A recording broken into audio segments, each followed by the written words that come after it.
France Inter.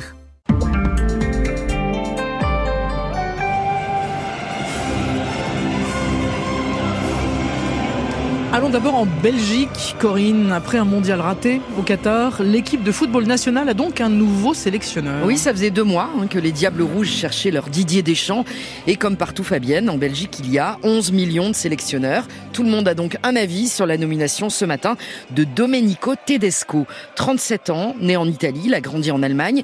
Ses faits d'armes principaux, il a entraîné le club de Schalke 04 en Allemagne, puis le Spartak de Moscou.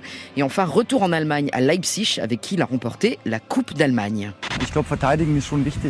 Alors on entend ici Domenico Tedesco, il dit défendre c'est important, mais ce que j'aime c'est le football d'attaque, c'est voir des buts. Alors les Belges aussi, on s'en doute, aimeraient voir des buts après leur élimination calamiteuse au premier tour du mondial au Qatar, alors qu'ils avaient été, on s'en souvient, demi-finalistes en 2018. Alors comme les candidats ne se bousculaient pas, la Fédération belge de football a publié une petite annonce en décembre. Cherche sélectionneur doté d'une expérience internationale, serial winner, je cite dans le texte, avec une expérience dans la gestion des joueurs du top mondial et qui sache remporter des trophées dans des compétitions de renommée mondiale. Sympa la fiche de poste. Alors Domenico Tedesco n'a aucune expérience internationale. Il a visiblement réussi son entretien d'embauche. Alors il est diplômé en génie industriel. Il utilise les datas pour entraîner ses joueurs. Et sa nomination fait l'objet d'un accueil assez froid, citons les mots de l'ancien sélectionneur Marc Wilmots. Tedesco est un entraîneur ordinateur avec un costume et un laptop. Premier test pour le laptop coach, c'est déjà son surnom, avec les qualifications pour l'Euro 2024 qui commence fin mars. Eh ben on y est presque. On part pour la Floride prendre des nouvelles de l'ancien président brésilien Jair Bolsonaro. Il vit dans une zone pavillonnaire près du parc Disney World. On l'a vu manger du poulet frit tout seul dans un KFC. Tout seul. Tout seul. Le contraste est rude. Diriger la première puissance économique d'Amérique latine et puis mener cette existence de retraité en Floride.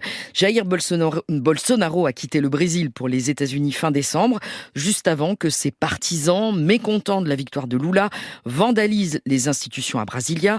Alors Bolsonaro a condamné ces violences, mais il est sous le coup d'une enquête de la Cour suprême brésilienne. Alors à 67 ans, l'âge de la retraite a-t-il en effet sonné? Pas si sûr.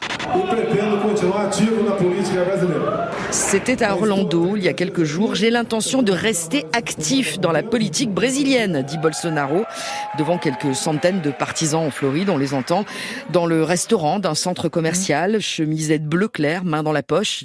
Jair Bolsonaro parle à côté d'une plante verte. Voilà, le plan est un petit peu étrange. Croit-il lui-même à un possible retour? On peut se poser la question. Il a demandé un visa de 6 mois pour rester aux États-Unis.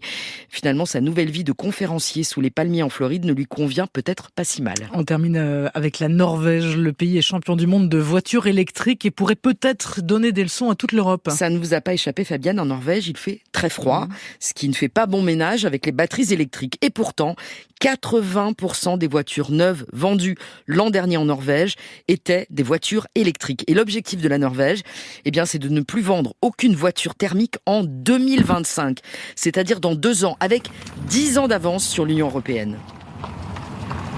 Voilà, vous l'entendez, ce bruit de sabre laser des voitures électriques. Les habitants des villes norvégiennes, paraît-il, s'habituent à entendre ce bruit plutôt que le vrombissement des moteurs.